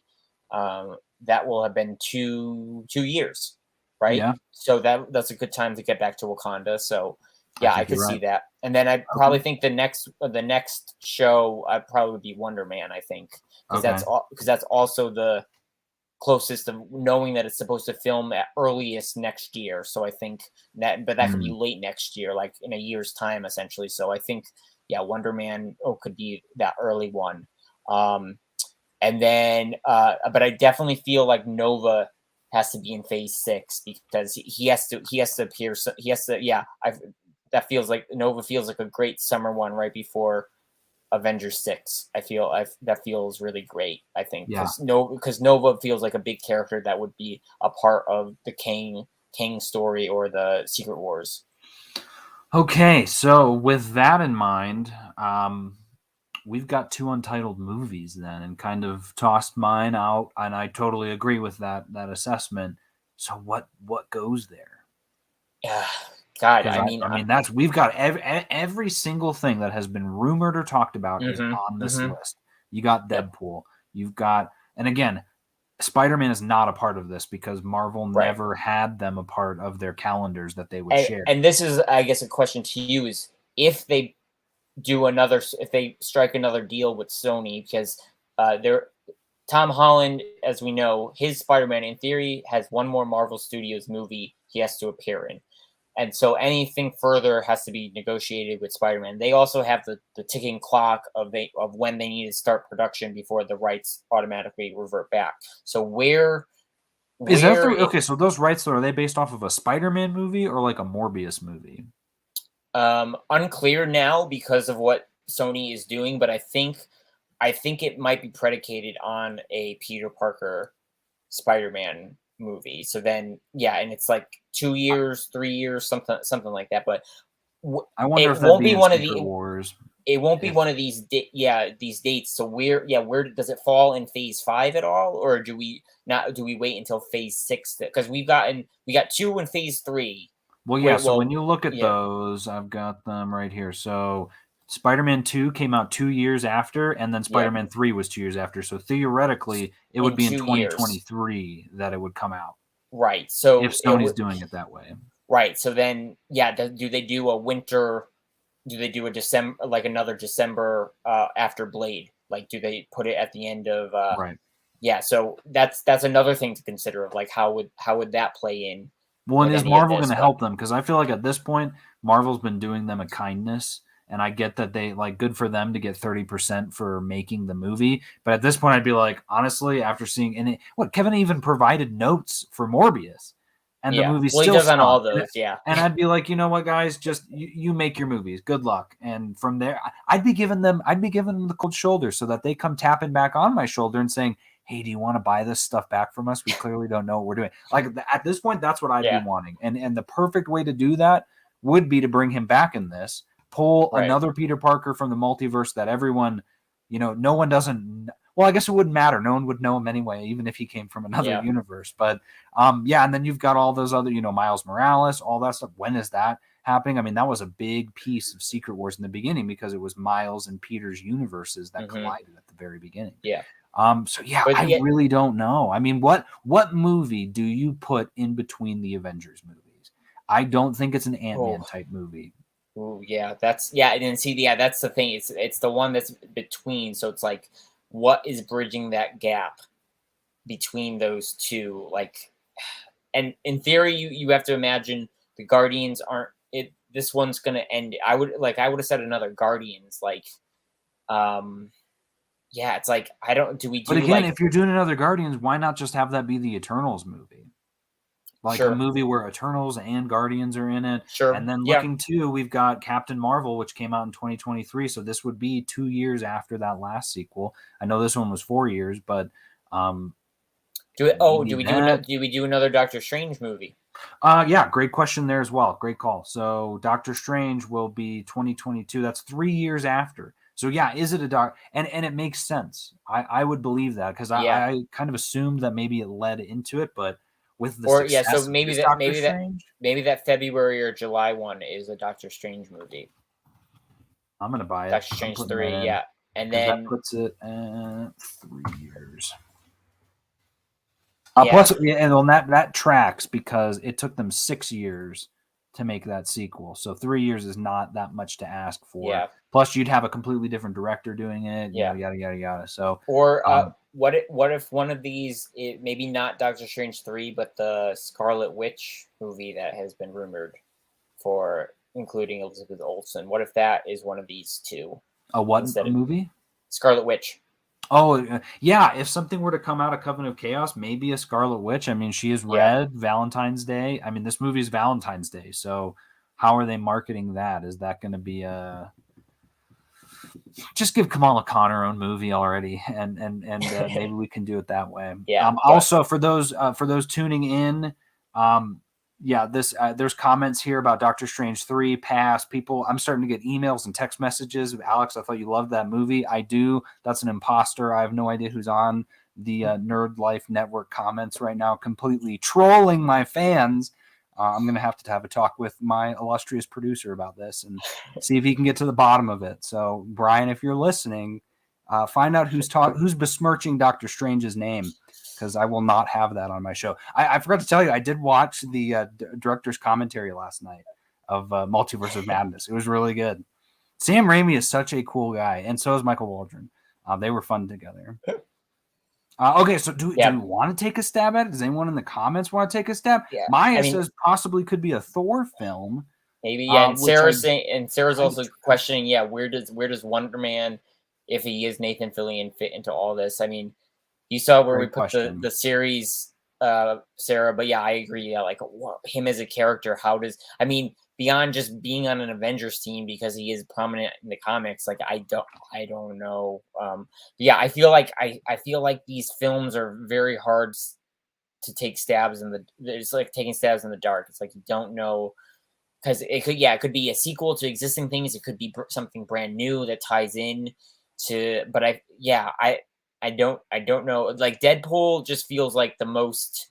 That one, just of how far along it is. If it makes the most sense for Deadpool to come out on this one because it is Valentine's Day, right? But then what goes here? Yeah, and I have no idea because nothing else is in development. It's too far along that I think it would be in 2024. I don't know. I don't feel confident. I'm staying with what I had. I'm putting Eternals 2 on there. There you go. And then we'll see. I'm hedging my bets twice. Yeah. So then again, even on this 2026 date, we've got 4 movies already scheduled on the books. Insane. I've never seen a movie studio with this ability to do that, because studios typically do not put their movies out that long, and they're essentially planting their flag there because nobody and their mom is going to release a movie within 3 or 4 weeks before, probably more like 2 weeks before or after each of those films. Any of the other ones that want to actually make money. So very interesting. They have monopolized February, May, July, and November of every year. It's just wild. So one of those, maybe the May one I think would be the Mutants. Whatever, if it's called The Mutants, X-Men, whatever it is, I think that's when we get that movie, because it's around the prime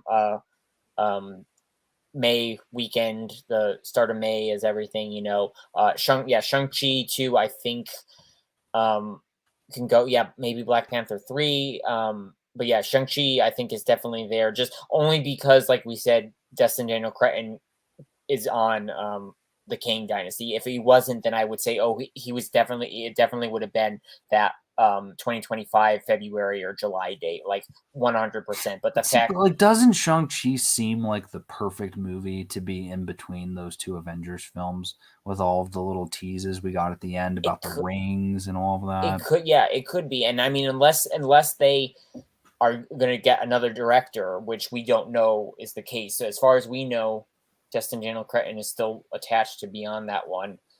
So if they get another director, then that film's probably in 2025, either before the first Avengers one or between it. And I would take that bet as something. But if it's Destin Daniel Cretton, that can't happen. That guy will just need dates. I'm hedging my bets anyway, though. I'm buying the lottery ticket on both of those because I'd like to be right.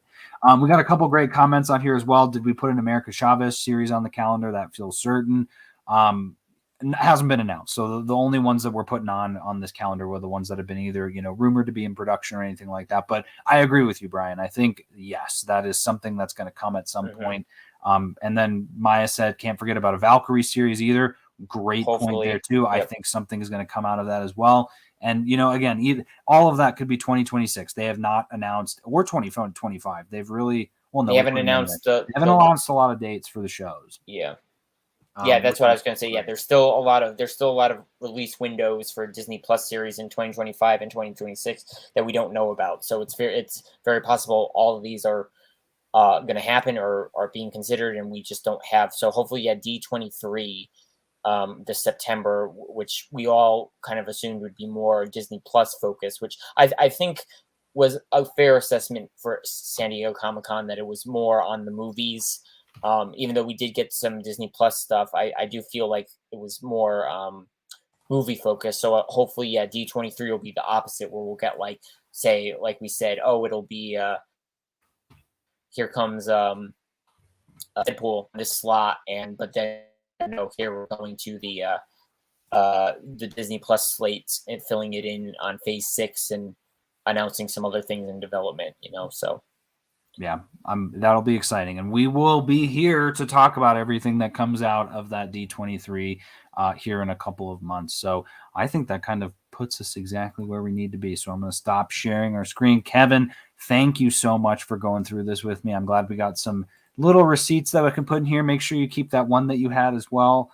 What was that? The Agatha one with Wonder Man, yeah. Wonder Man and Agatha. Yeah, Yep. but that was only because of the tease in WandaVision with the concept art, like, and the fact that Jack Schaefer is on this show too. It feels like if it was developed for WandaVision, it was like put on the back burner and then might be repurposed back into the show. But and also, yeah, like I said, the fact that the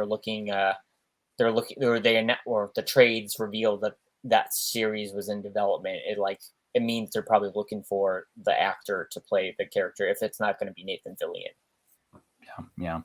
And at the end of the day, to wrap this up, I think it's amazing that we not only get this much content, but have been given so much to talk about now for the next few years, and especially things where we will now know when we're watching these movies and shows, oop, that's probably going straight to Kang Dynasty, or oop, that's going straight to Secret Wars, or that's going straight to Thunderbolts. So we're going to have that sort of excitement again. So for those of you out there that were thinking, what direction is Marvel going in? We now know. For those of you that are feeling overwhelmed by how much content, take a step back. That's okay. These shows will be here when you come back. I'm the one that has to watch these shows every single week. I don't want to do that. I have to do that because of what I do. So I'll take the hit for you guys. Just relax. Enjoy it. We've got it's a great time to be alive right now. And so, Kevin, thank you so much for coming on. This was an absolute blast. I'm glad we got to spend some extra time diving into everything. Yep. Before we leave, Brian's comment just coming in. Yes, Brian, Jack Schaefer is confirmed for Coven of Chaos. She's the head writer. It's essentially the WandaVision sequel series, in a sense, spin-off series. The spin-off, I guess, is proper for WandaVision considering the TV motifs. And I do believe there's at least 2 or 3 of the writers from WandaVision in the writers' room, as confirmed by the Writers Guild directory, which is always a great source of info for some future things. If you search some things, they pop up sometimes, and you can see who's writing and working on stuff and whatnot. So yeah, that is confirmed. And I know, Brian, how much you love WandaVision. Hopefully it'll be WandaVision 2.0 for you. But yeah, Alex, this has been great. Yeah, like you said, I was one of those. I was starting to feel a little bit overwhelmed of things and a little nervous about where things were going. But yeah, the fact that all these dates, whether it was Disney Investor Day, Comic-Con, to a lesser extent Disney Plus Day, and then D23, like all these days, it just always feels like it revitalizes like everybody, and you're just like, you just get so hyped for it. And we were talking beforehand when you were prepping for some things. Yeah, seeing that timeline graphic that stayed the same since Phase 3 with the starry that galaxy with and that font and like the dates and everything, like seeing that every time, it's like it just always reminds me of that 2024 event when they first did Phase 3 and you saw in the Infinity War and like lost your mind and everything. And yeah, it's like I'm so glad that they've like kept it and it's been consistent, and that's how they've been doing it and everything. And yeah, so all these have been great to experience, and yeah, we have a lot to look forward to and a lot more to speculate on, and so we'll be doing that sometime soon.